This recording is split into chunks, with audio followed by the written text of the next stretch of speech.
விட மென்மையானது எதுவும் இல்லை. தாயின் அன்பானது குழந்தையை மட்டுமல்ல, அந்த தாயையுமே சாந்தப்படுத்திவிடும். உலகில் மிகவும் உயர்ந்த சக்தி அனைத்திலும் உக்கிரமான சக்தி அல்ல, அந்த உக்கிர சக்தியையும் சாந்தப்படுத்தும் இந்த சக்தி தான் உலகிலேயே வலிமையான சக்தி. அதுவே தாய்ப்பாசம் எனும் சக்தி. இந்த பிரபஞ்சத்தின் மிக பெரும் சக்தி அதுவேவாகும். எதிர்காலத்தில் எவரேனும் மகாதேவரின் இந்த பால பைரவ ரூபத்தை நினைவில் கொண்டால் அவர்களுக்கு அகால மரணத்தை பற்றிய அச்சம் இருக்காது.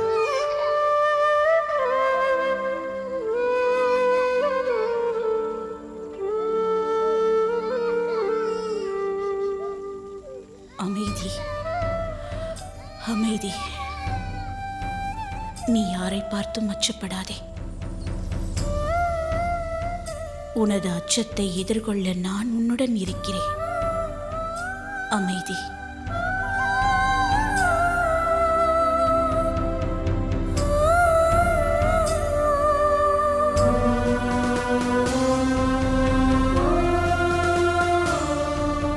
யார் நீ? உனது பெயர் என்ன?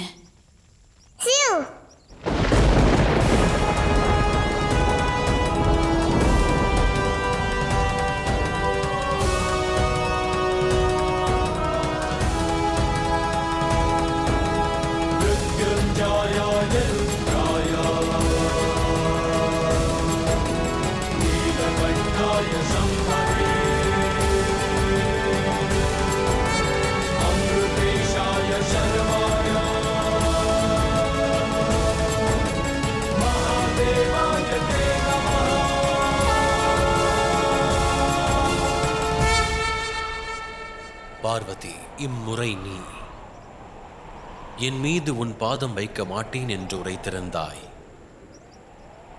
அளித்த வாக்கினை காப்பாற்றுவதற்காக, மேலும் உன்னை சாந்தப்படுத்துவதற்காக பாலகனுடைய வடிவம் கொண்டேன். மீண்டும் உன்னுடைய ரூபத்திற்கே வா கௌரி.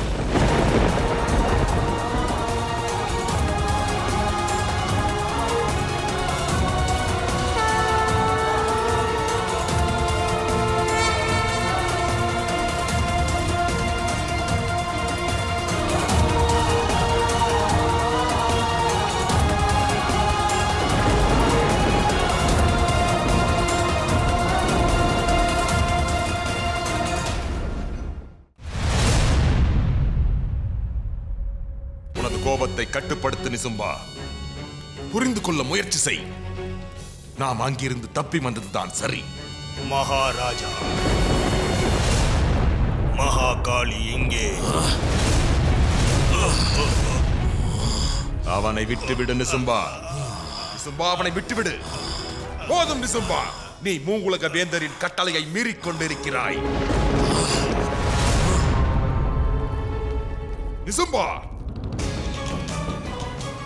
எனக்கு தனிமை வேண்டும். அனைவரும் வெளியே செல்லுங்கள். நிசும்பா, அமைதியாக இரு. உனது கவலையை நான் புரிந்து கொள்கிறேன். ஆனால் இப்படி உயிருக்கு பயந்து ஓடி வருவதற்கு பதிலாக எனது உயிரை நானே மாய்த்துக் கொள்கிறேன். முட்டாள்தனமாக நடந்து கொள்ளாதே. ஒரு பெண்ணிற்காக உனது உயிரை மாய்த்துக் கொண்டு கோழை என்று பெயரெடுக்கப் போகிறாயா? இப்படி வாழ்வதற்கு உயிரை விடுவது மேல். உரமிதுகிட்டு ஓடியவன் கோழையாகி விடுவான். பார்வதிதான் மகாகாளி என்று அறிந்ததும் தாங்கள் அச்சம் கொண்டு விட்டீர்கள். நான் அச்சமடையவில்லை நிசும்பா. பார்வதியை வசப்படுத்தும் வேலை இன்னும் இருப்பதால் நான் அங்கிருந்து வந்துவிட்டேன். சிந்தி, அழகும் பலமும் இணைந்த அவள் எனது மனைவியாக இந்த தர்பாரில் வீற்றிருந்தால் எவ்வளவு பலம் வாய்ந்தவர்களாக இருப்போம்.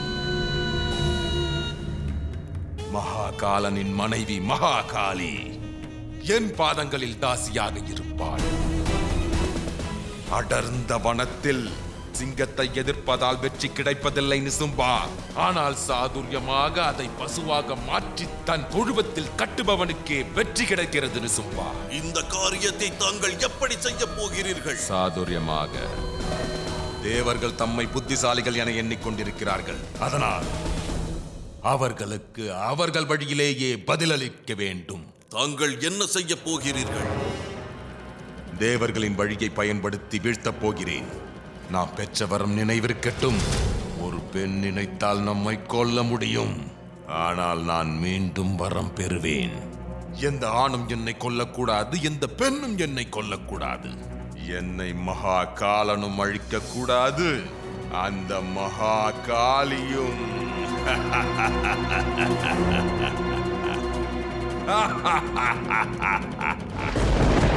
தங்கள் தாரகாசுரனுக்கு முடிவு கட்டிவிட்டீர்கள். ஒரு பெண்ணின் பலம் என்னவென்பதை நிரூபித்து காட்டிவிட்டீர்கள். எனக்கு மிகவும் மகிழ்ச்சியாக இருக்கிறது.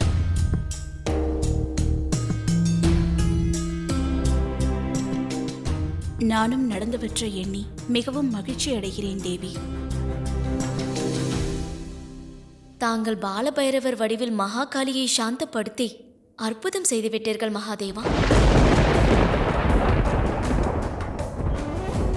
அந்த நிகழ்வை என்னால் என்றுமே மறக்க இயலாது.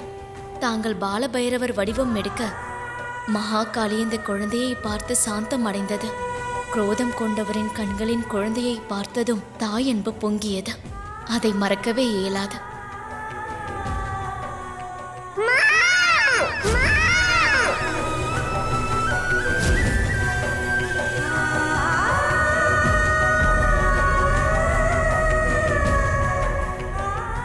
என்னவாயிற்று பார்வதி தேவி?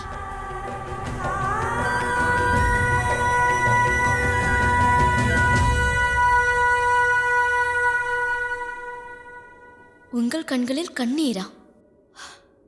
ஆனந்தத்தாலும் கண்ணீர் பெருக்கெடுக்க கூடும். அப்படி வரும் கண்ணீர்தான் இது மகாலட்சுமி. தாங்கள் அனைவரும் இங்கு வந்ததை பார்த்து என் கண்களில் நீர் வருகிறது.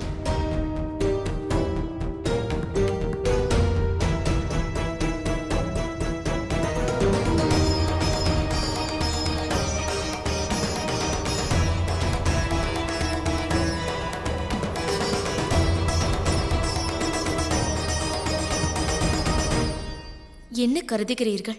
பார்வதி தேவி கண்களில் கண்ணீர் வந்தது ஆனந்தத்தினால் அல்ல, துன்பத்தினால். இது ஒன்று இருக்கிறது. அதனால் பார்வதி தேவி கண்கலங்கி உள்ளார். நாம் சென்று கேட்டால் அவர்கள் சொல்ல மறுக்கலாம். ஒருவேளை நீ தனிமையில் கேட்டால் ஒரு தோழியின் முன் தன் மனபாரத்தை இறக்கி வைக்கலாம்.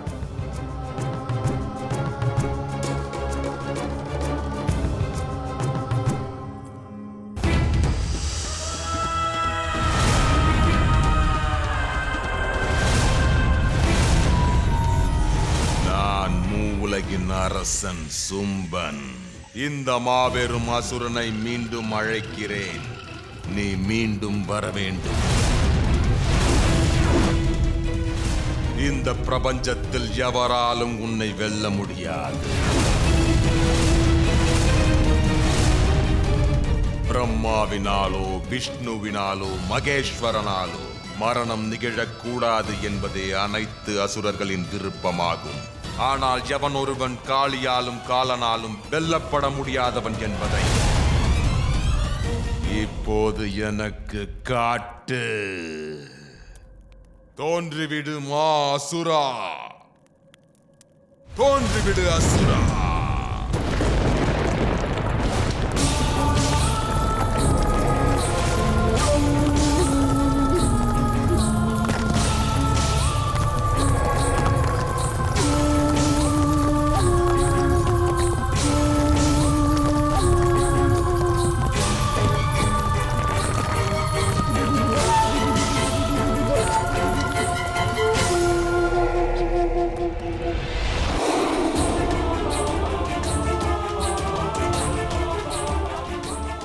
என் கேள்விக்கான விடை கிடைத்து விட்டது நிசும்பா.